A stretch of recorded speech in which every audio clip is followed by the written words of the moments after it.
So far, this series has proven that the Smogon Bans of Pokemon X and Y were fraudulent. Now it's time for Omega Ruby and Alpha Sapphire, but before we get into the Greninja ban logic, I want to break down the chronological history just to kind of see what's going on. So, right after the release of Omega Ruby and Alpha Sapphire, we have a quick ban on Mega Salamence.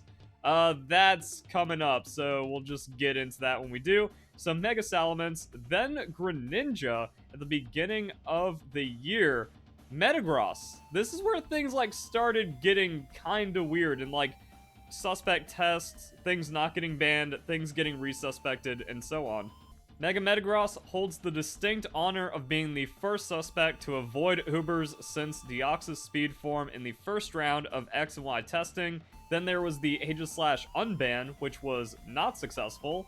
Oh boy, we get to talk about Landorus incarnate as well, Shadow Tag, Sableye, and then the Sableye retest where, yeah, now Sableye needs to be banned because everything else has been banned. But that's November 17th, 2016. Right before... Why? What is even the point? Like, a day before Generation 7? How can anyone respect Smogon when they're just doing non-serious things like banning Pokemon the day before a generation begins? I don't know, but let's get into Greninja. This is one that I really went into because we started just seeing complete nonsense out of the Smogon ban logic where, oh, if you give a Pokemon an infinite move spread and every EV combination and every nature, then it has no counters, therefore it needs to be banned. So let's see how the retrospective is on Greninja. Also, if you enjoy the video, don't forget to leave a like, share with friends, comment your thoughts down below, check out the other videos of this mini-series. So Greninja was already a Pokemon that people thought should have been suspected, but the advent of Omega Ruby and Alpha Sapphire sealed its fate. I guess the tutor moves made it too strong. Greninja was a Pokemon that boasted an incredible offensive presence thanks to the incredible base 122 speed, allowing it to outspeed almost every non-Mega Evolution available in OU. But that doesn't really matter because we have a 103 special attack and a 95 attack. That's not good. Like, how is it an incredible offensive presence when you have a decent, passable 103 special attack stat? Greninja's sweeping prowess was complemented by its wide move pool, great moves such as Hydro Pump for sheer power, and then it can also just miss a lot of the time, and people were running Scald or Surf, and that's another thing, you have to give Greninja perfect accuracy on top of that as well to make sure that it counters everything, and at the end of the day, it's just still a 103 special attack Pokemon. Extra Sensory for Mega Venusaur, Grass Knot for Water types, Ice Beam for Grass and Dragon types. While all this was great, none of it would have made Greninja the top tier threat that it was without the ability Protean. So I mean, it just has all that stab at 103. The thing about Greninja is that it's an incredibly frail Pokemon susceptible to getting one-hit KO'd that needs to two-hit KO in return, and it did have a very impressive speed for the time, 122, starting to really catch some wild speed creep. Now, by today's standards, 122 isn't that crazy because we have the Paradox Pokemon, we have Ultra Beast, and then we just have legendary Pokemon that make no sense being introduced in the game. Why is Spectre 130? Why is Regieleki 200? And you can just use those Pokemon for free. So yeah, even for the time, this just seems like a balanced, sweeping Pokemon. Protean would change Greninja's type to whatever type the move it used, so all of Greninja's attack effectively had stab. But that isn't what makes 103 threatening. This doesn't seem like a huge buff at first. Again, just playing the weird, this Pokemon doesn't seem good, but that every ban logic uses. At some point, it just gets tired and it stops having an effect, as Greninja already has stab on Hydro Pump, but it all starts to become apparent once you realize Greninja's coverage moves are also backed by stab. So, while a mere coverage move might have lacked the power to KO something, a pseudo stab boost might be all it needs to give it that extra oomph to get the KO. So now we're also assuming that every matchup Greninja goes into, it's going to have the super effective KO. I was already sus of this ban back in 2015, and it was kind of the boiling point for me to just be I get it now. Smogon's a complete joke, and I'm just not in on the joke. But now, with like damage theory that I've been developing over the last generation or so, it just completely falls apart because we know 103, even with quad stab, is not workable. And Greninja was not running choice to even like try to find some weird stuff. Life Orb just means, yeah, it's 2-hit KOing everything if it doesn't find the super, and even some bulk Pokemon can survive the super. Assault Vest annihilates this Pokemon, and 95 not full EV invested Mix doesn't really work either because Mixed is fraudulent. As if that wasn't enough, Greninja also came with Spikes. That's right, they actually thought Spikes Greninja made it good. Kinda at a loss for words. Smogon and their over-reliance on entry hazard strikes again, which it could easily lay down as it forced switches. But it's not forcing switches unless it's like coming in for free somehow, and there's not really a lot of leads that see Greninja and go, oh man, the game's over. And then that means Greninja has to predict the switch to lay down the spikes, and then the spikes doesn't take effect until future switches, and they're going to be switching into something they think is favorable for Greninja anyways. The only way Greninja is forcing switches is if it's coming in as a revenge Pokemon, so that means like it should be trying to get back some tempo in a favorable matchup, but as we've learned through the rest of this series and a lot of the other ban logic, favorable matchups are bad when you just need to fabricate a reason to ban a Pokemon. So just more weirdness right there. And also, if Greninja's like coming in and it's not a lead or something and it has a Focus Sash, then there's a risk of the Focus Sash getting blown as well by entry hazards or if it's making an incorrect switch. I don't know how like this isn't as if that wasn't enough. Spikes is a reason to get this Pokemon banned. All of this already had people thinking that Greninja could be a possible suspect. So we're talking about Generation, or like not Generation 6, but just Pokemon X and Y. Then ORAS released. We're not even talking about ORAS until this point, as it gave Greninja some tutor moves, Low Kick, and Gunk Shot. With Low Kick, Greninja was able to threaten Heatran, Ferrothorn, Tyranitar with just one move. Congratulations, a lot of Pokemon do that. But Gunk Shot was the real kicker, as it cleanly 2-hit KO'd every fairy type that could have hoped to wall Greninja. And then Greninja also gets 1-hit KO'd by a lot of fairy type Pokemon, so this is where we saw like, oh, there's no counters.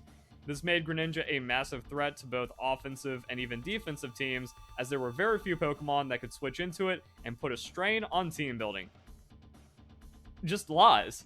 Once again, just lies. Like, arbitrarily, like, oh, yeah, Pokemon exists, and if you want to deal with it, then that means you have to put a strain on team building, even though the definition of the tiering policy is that skill is based on assessing and dealing with threats, and then team building around it. Catering to the metagame is a metric to judge a player's skill in Smogon, but then when something needs to be banned, well, no, we can't have that now, can we? And that's assuming any of this is accurate to the game, but as we've broken down, there's a lie in every ban logic that we've seen so far. But there was some debating going on whether or not Greninja was broken, and there were some arguments made against the ban. Main argument were Greninja's stats, as its defenses were rather mediocre, so it couldn't take hits at all. Its inability to KO bulkier Pokemon made it difficult to sweep until late game. Wow, a cleanup Pokemon. I mean, if we're talking about that, then a Life Orb Jolteon is going to be faster, and it has Shadow Ball to just kind of like neutrally round out with the Thunderbolt. Not as crazy of coverage as Greninja, but we're talking about like every Pokemon being below half and then picking up 3 of them on a fast Pokemon because there's nothing left. A lot of Pokemon do that. And then like at that point, the 122 doesn't even matter. If you bring in something like an Alakazam, yeah, they're probably not going to have 120 speeds either. While both of these facts were true, Greninja's true strength came from its revenge killing role. So you already have to be at a minus for Greninja to come in and then have pressure. Why is that a punishment on Greninja? Acting as a very reliable check to a majority of the metagame and putting the opponent at a disadvantage. The opponent's already at an advantage because it KO'd the Pokemon, and that forces the response of a revenge. Again, there's the lie. There's the lie right there. Also, eventually Greninja is going to run out of coverage. It can't just fabricate a 5th move in the middle of a battle, therefore it can revenge everything. It's just not going to get a finishing blow and then get taken out. it might get like 2 cleanups, but also it has to like switch out, because okay, it gets a KO, but then why are we not allowed to make an argument of revenging Greninja? Because then, oh, Greninja has all these moves and you can't like switch as it revenges or chip it away or anything. That just doesn't make sense. Another argument made was that Greninja had a small case of 4 move slot syndrome, leaving it incapable of threatening everything. I hope this is sarcasm, because yeah, it actually had a major case because they have to put 10 moves in its ban logic. While this was true to some extent, no, it's just true, this didn't change the fact that what Greninja could hit was still beaten all the same, and Greninja was still able to threaten a majority of the metagame anyways, regardless of 4 move slot syndrome. I would call that the most dishonest logic we've seen so far, but the Mega Lucario ban was just straight up lying, and we proved that through damage calculations. With this, they're just kind of saying like, oh, if we take every possible 4 move slot that Greninja has, the metagame's always majority threatened, even though it's different Pokemon being threatened by every move slot. And you can never make a team that actually just can beat any other Pokemon team. So you're always going to have this. The ban logic is just so weird because it disregards that this is Pokemon, and that's true of many Pokemon in the game, but you have to over-exaggerate it for the thing that must be banned. Also, like, this retrospective, or like this article about the bans, doesn't have the same emphasis that we saw of the time, where it's like, oh, Greninja just has no counters, completely uncounterable Pokemon. They don't really stress on that. I guess that's because, you know, that argument never held water to begin with. So, insert Omega Green Alpha Sapphire too much water joke here. I'm actually underwhelmed. I thought there was going to be, like, more to pick apart here, but the ban logic is just so weak that it's kind of nothing. Let's talk about Mega Salamence. Mega Salamence was easily one of the greatest catastrophes to ever befall OU. That's a lot of exaggeration, but we've been seeing people just kind of, like, be arrogant about the power of a Pokemon, and just like, yeah, everyone knew this thing was so busted, so obviously we just ban it, no questions asked.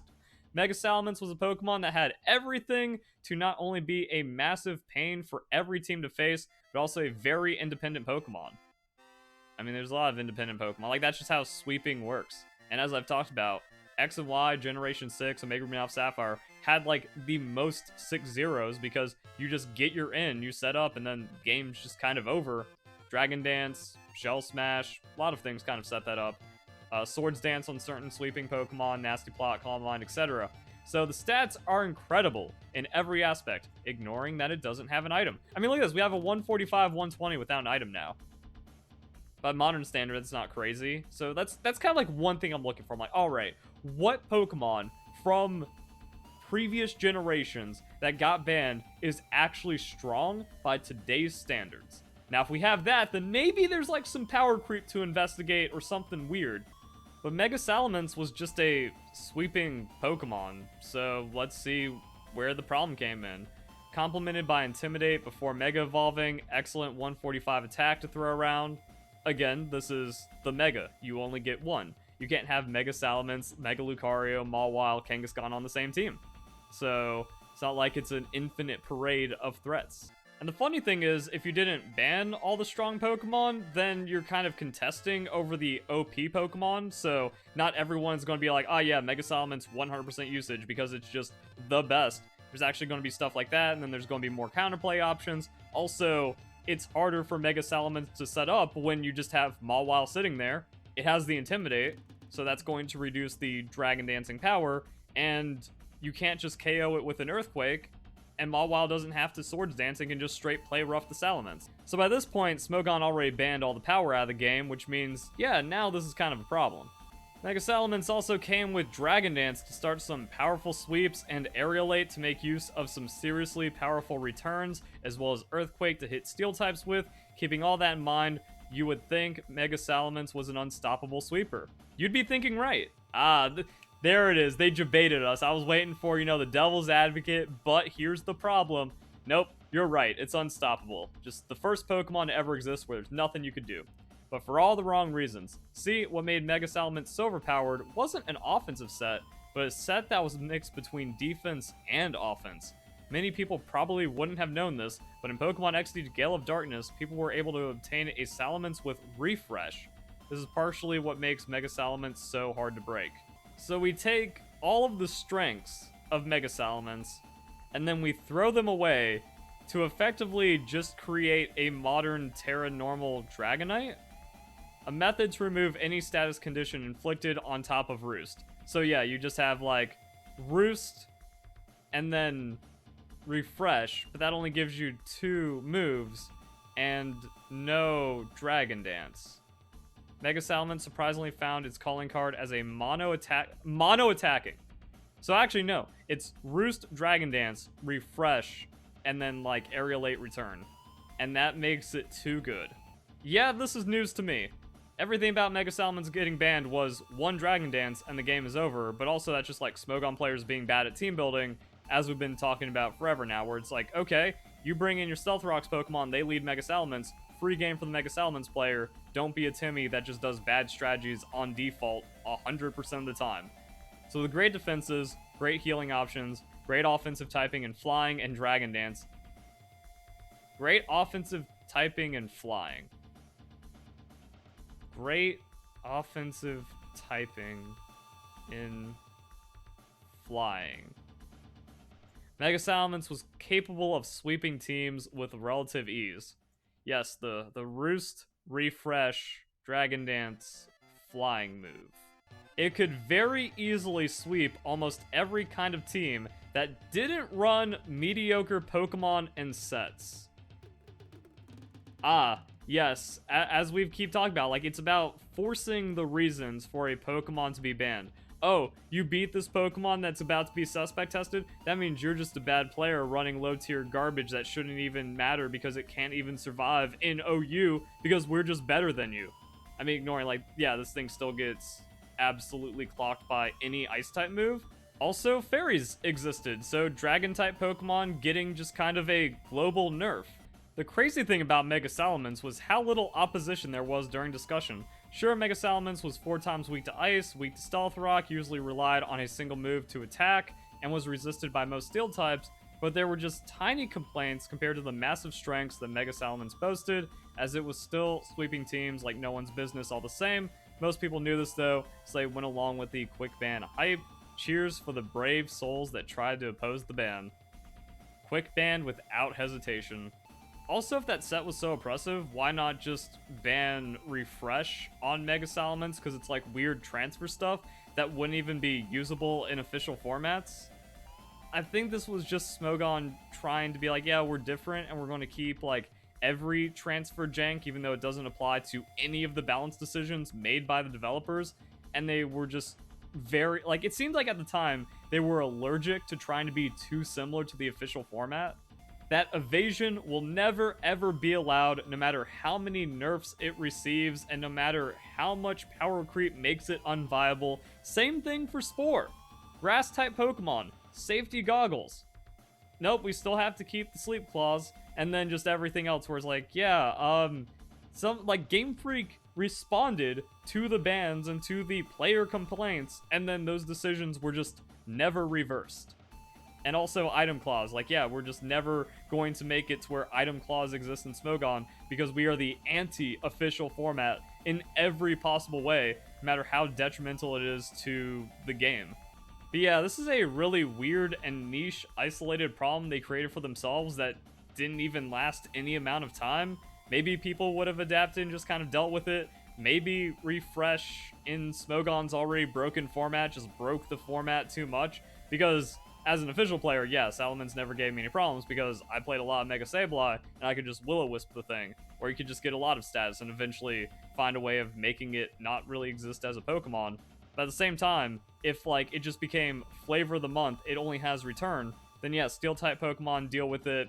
If it's not a hard lead Pokemon, it loses a lot to the Stealth Rocks, it's going to have vulnerabilities, and eventually it just gets dealt with. So again, it's like the Mega Pokemon. So if you had to like sack off 2 Pokemon to deal with a Mega Salamence you let ramp up on a Dragon Dance, well, that's the Mega. Now you have your Mega to try to get more back because that was the Generation 6 metagame. Now, this is a weird one because Mega Metagross wasn't banned, gets a close call retrospective in the article, but then was banned in Generation 7. Also, like, just look at how few votes determine this for like the entire player base of Pokemon. Because as I've also said in all of my Smogon videos, that it isn't something that only affects Smogon. The casual format is so popular that's going to spill out to anyone participating in Pokemon battles, and then that's going to create a lot of arguments and problems between the real competitive community and the Smogon community. Whenever there's a disagreement over the ban list, or someone isn't keeping up with all the bans and all the non-stop nonsense, and then like you bring something that is banned by Smogon, even though Smogon rules were never agreed to, but the Smogon player just assumes that only that everyone playing a Pokemon battle is automatically abiding by Smogon rules, and then there's just problems. So very, very small pool of elitists just kind of creating problems for everyone Pokemon. That's awesome. And then we can just kind of see the ban happiness going further and further. So like Mega Metagross not getting banned, and then for some reason Generation 7 does get banned. Once again, this just kind of shows that Smogon only creates a less balanced, less competitive, less enjoyable metagame with all of their nonsense ban decisions. So you've stripped all the power out to where now Mega Metagross just kind of becomes the threat. But that's the end for this article, and we really only got to talk about Mega Salamence and Greninja, so the Omega Ruby and Alpha Sapphire side, not really as strong here. But we can go back to just the direct chronological history and talk about Landorus, where we get enough talking about its power. Lurking in the shadows beneath other more powerful threats. This is why the Landorus one doesn't make any sense, because Landorus Incarnate was like 10% usage, while Therian was running around at 30% usage. Actually, let's look up the May 2015 stats. Okay, so this was before Landorus Therian started getting like 30% and Smogon became a complete monoculture, but like Landorus is down here at 19th, May 2015, and that warranted a ban. That is as flavor of the month as it gets for a Pokemon that just randomly became a problem. Generation 5, X and Y, no problem. Took a bit into Omega Ruby and Alpha Sapphire and then suddenly like, yeah, it's gotta go. What? Okay, so Landorus eventually earned itself a suspect test in its own right, boasting an absurd power level at virtually no drawback. Once again, we have to exaggerate as much as possible when we need something banned. Life Orb Sheer Force, yeah, we know how that works, which made Earth Power a chore to switch into. Is this one of those things where Landorus is just like the ultimate revenge Pokemon, so it's trying to come back from a negative? With Earth Power tearing through virtually all non-ground immune Pokemon, Landorus could afford to run virtually anything else it wanted, still be effective. Knock Off, Focus Miss, Sludge Wave, Psychic Calm Mind, Rock Polish were all common, mitigated some of Landorus's lesser matchups, beating Chansey with Knock Off and removing its Eviolite.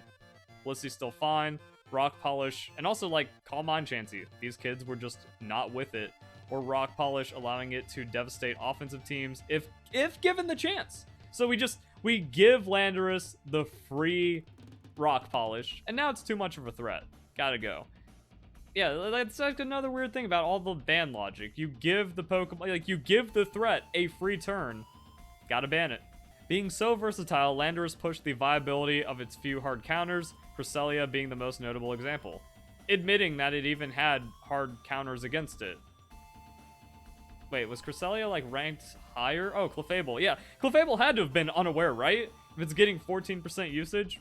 Okay, so I did want to look at the Clefable Mega Salamence matchup, and it's not like, oh yeah, Clefable just like max defense wins against it, because there was power there that the return on just Adamant, I guess giving it to the Salamence. Actually, yeah, you could go Adamant and then +1 and you're fine. So, okay, yeah, it could get away with doing this.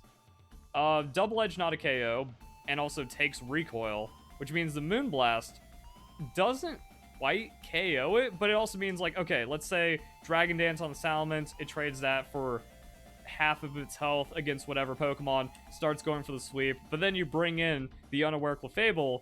Unaware Clefable gives up a lot of its health, like 70%, so it's on 30%. Leftovers can kick in here, and then the return for the same. So like, yeah, your Clefable's not happy after that, but it can revenge the Salamence because Moonblast, uninvested, does a lot of damage. So if like something just hits the Salamence super, it's going to fold even with the 95-130 or 95-90. And again, neutral hits are doing around 50%. So yeah, like, yeah, not free, like, oh, Clefable's a hard counter, therefore Salamence ban invalidated. I was starting to think that Unaware Clefable didn't exist in Generation 6. I don't remember using it a lot, unless it was like mid-late Omega Ruby Alpha Sapphire when I got like top 100 on the OU ladder or something. I might have been running. I remember like starting to do the Clefable abuse in Generation 7, then a lot in Generation 8, because that Unaware just like too good, especially into Dynamax and stuff. But yeah, like with the lack of Clefable discussion in any of this, I was also thinking like, oh, did it just not was it not Unaware? No, it had Unaware. Yeah, the ban logic's so bad, I'm just out here getting gaslit. But how did this happen? For like the 10% usage Pokemon that doesn't have a centralizing argument, that doesn't have a no counter argument, get banned. Alright, so let's take Landorus and let's put it up against our boy Silvally. How strong is the Sheer Force Life Orb? Doesn't KO 95-95. Psychic, like the non-stab, also just completely crumbles. So it's really like it has to hopefully one-hit KO something on the Earth Power, and then just kind of two-hit KOs everything else. I guess the Earth Power is going to find it. Like, what's a 75-80 Pokemon looking like? Decent KO chance. I wonder if it just kind of keeps proving that Life Orb is fraudulent, because, like, Sheer Force Life Orb, yeah, that's a combo. Yeah, that might be, like, what makes Life Orb a considerable thing in damage theory. But this... Actually, yeah, but the freedom to choose your moves kind of tips it over compared to, like, a choice specs or something. You lose the secondary effect, which is a weird interaction with wall breakers and stuff. 115. Like, yeah, we have a damage Pokemon here. 101, that kind of kicks up. But that's why it was only like 10% usage. Like, it just kind of hits sometimes. Okay, now let's look at this alleged chance. Alright, let's look at this Chansey matchup, because they say you knock off the Eviolite, and then Chansey can't exist into Landorus, which is false. I mean, I guess, like, you knock off the Chansey and it has a hard time after the Landorus, or Landorus then switches out to a physical Pokemon, and Chansey's forced to switch or it falls apart. But, I mean, am I missing something?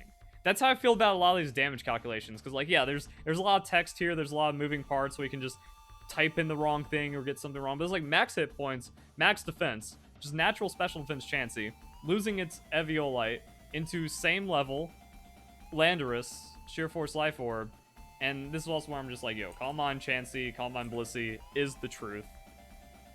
And then, like, it can plus 1 and just be stronger, and then, like, it's nothing even after the Eviolite getting knocked off. And because of sheer force, it loses the effect, so it can't, like, drop a special defense and eventually chip it away. Chansey wins! Look at this! We found the lie! Bro, that's like its own meme for all the ban logic. Is Chansey in the top 20? Oh, it isn't. Wow. If I'm thinking Generation 6, I feel like Chansey was on a lot of teams. Okay, so could have, should have had more pickup, but even then, like, that's just wrong. And now that means you have a knockoff, removing your 20 moves that you can have, Calm Mind, Rock Polish, and it's a 101 speed. So a lot of Scarf Pokemon can find it, and Garchomp just outspeeds and starts bringing some pain. Okay, so Life Orb Garchomp, the Outrage doesn't get it, but I mean, like, just innate legendary stats. And then the Dragon Claw, it's a 2-hit KO. So Earth Power doesn't do it. Like, you think, like, oh man, yeah, we have Sheer Force Life Orb on the Landorus. It just KOs everything. Now, it does lose 20% because of the Life Orb, but now that's just silly. Also, I guess that's where the hit points actually matter. So Garchomp surviving 1 health after taking a high roll Earth Power and then cleaning up the Landorus. And then your Garchomp still has, like, the opportunity to outspeed something, because 102, pretty good. Or Choice Band Garchomp was always the truth. You can switch it into the Earth Power, which is what they said you can't do, into the Landorus, and that's why it needs to be banned. And then you banded Outrage the mofo and one-shot it. All kinds of weirdness going on in the game. So underdeveloped in Smogon. Yeah, they really overplayed this thing's damage. The usage was low, and it took long for this Pokemon to be discovered, but that just became flavor of the month, and that's usually what leads to a Smogon ban, like we see with Swagger, like we see with Baton Pass, or nonsense like Shadow Tag. Funny thing about the Shadow Tag ban is there was that tournament that Philly Beat You hosted back in Generation 8 that I participated in, and the first round, I went up against a Smogon player who saw, like, the non-Smogon rules, the official rules, and was just like, oh, I'm just going to bring ban stuff, brought in the Gothitelle, and lost round 1. So, like, I didn't get chumped by the Shadow Tag, and that's why I always thought that, like, the ban was funny. So, Smogon kids just kind of, like, again, doing their default setups, their default, I don't know how to play the game, and I only know how to, like, stall and put entry hazards down. Then they get, like, trapped in and then set up on by Gothitelle, and they lose the game. So a flavor of the month strategy that's really good at beating default Smogon players got banned. Wow. And then that was, like, with the Sable Knight suspect, and then they re-suspected it, and then, yeah, got it banned right before. Which is also weird, because it took 2 years of Sableye, and then they were just like, nah, we can't have it anymore. Even though, like, I did Sableye abuse the entire generation. And if anything, it's like, yeah, if a Pokemon need to be banned, it's the setup tank that can Will-O-Wisp and just remove all physical Pokemon from the game. With Prankster, had the Mega Evolution into Crazy Stats, into Recovery, also had Calm Mind, also had Snarl. It was a tank setup Pokemon. It was my dream Pokemon that couldn't get Magic Bounce. So, Taunt, any of the counterplay you normally have around this Pokemon, didn't exist.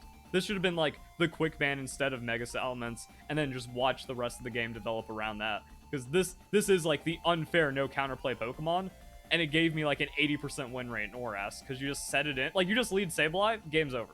But the funny thing about the Mega Sableye ban, it was mostly just like, oh man, you could bounce entry hazards. Uniquely strong control of the hazard game, thanks to Magic Bounce, made Sableye's stall teams difficult to break effectively. So they weren't even, like, playing it right, and that was enough to get it banned. So there we go, guys. Generation 6 ban history.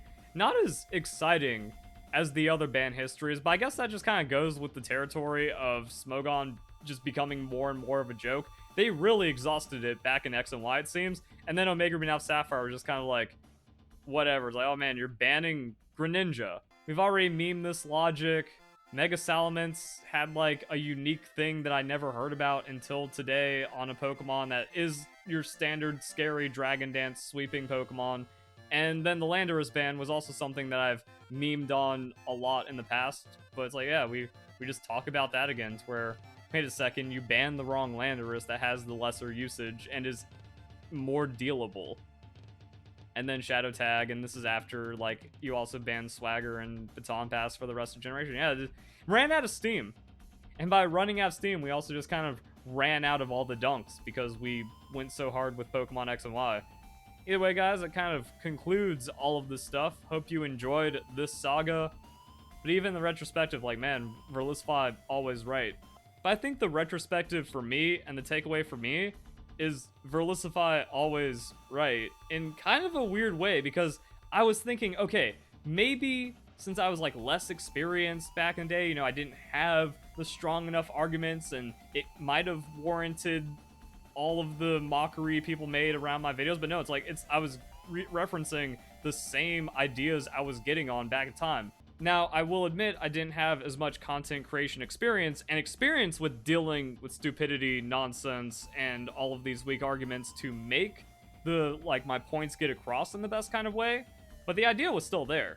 But also, Smogon was as underdeveloped compared to my now pristine arguing skills when it comes to Pokemon logic, so yeah, it still holds up in kind of like its own weird way. Now, this book isn't entirely closed because we can still talk about the tiering policy framework and the definition of skill and uncompetitive in Smogon. So that's going to be a ride, but for now, this is what we got. So I hope you guys enjoyed the video. Hope you all have a nice day. Thank you very much for watching.